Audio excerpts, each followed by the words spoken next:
Hi, in chapter 4, we wanted to just cover up or recap a couple of issues. Um, First of all, we titled it, what I did what the good book says. Now, that's in reference to something we wrote up, and you'll find Levi Coffin, the president of the Underground Railroad, was hauled into court. And they said, you're helping slaves escape. Slaves are property, therefore, you're stealing property from others.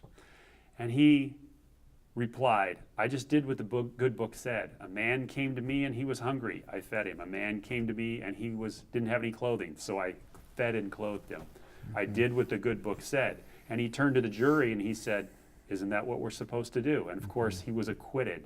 So that's where that particular title comes from. The poem, The Quakers Are Out, is a fantastic poem. If you're in election year, and you get the background of that particular poem, it's a powerful thing to read about political activism and what the Quakers were doing. Yeah, the real best way to measure your success on this class is just, do the people in your class understand the practical legacy that Friends have had, creating a change in the world? Yeah, very practical steps, very things. Now, some frequently asked questions that kind of come up or are hinted at from time to time is the length of time that Friends were involved in the anti-slavery movement, both in Europe and we've highlighted here in America. It was decades, multiple decades, that the Underground Railroad was in activity before the Civil War. That's very important to recognize that, in essence, long suffering or this concept of long service is critical.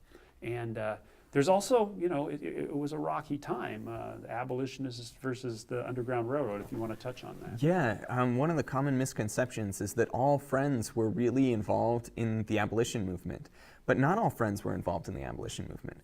Only maybe a third or less of Friends really got out there. The other 2/3 really felt like abolition was a worldly movement, a movement that you couldn't participate in while still being a person who was living out the Spirit of Christ. On the other hand, the common misconception is that only a few Quakers were involved in the Underground Railroad. The reality is that there are no cases, or no known cases that I've ever read about, where people went to Friends, or escaped slaves went to Friends, and didn't receive help. The Underground Railroad was widely encouraged by Friends. Yeah. I think Friends were organized in such a way, they had their quarterly meetings and their yearly meetings, that all the Friends who smuggled slaves all knew each other through these informal networks. There was no organizational chart, so to speak, but they all knew what was going on and they all helped pass slaves from one Friends church to the next, basically. Yeah.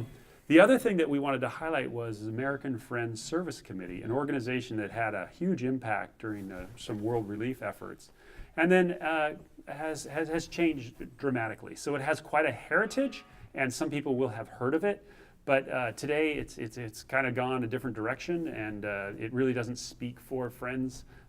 But relief efforts have also changed dramatically in that they used to be, shall we say, spearheaded by churches, and now, of course, they're more spearheaded by formal relief organizations and governments. So that's just part of the transition that's going on, and Friends haven't been immune to that. We wanted to call attention to that. So thank you very much for watching and participating.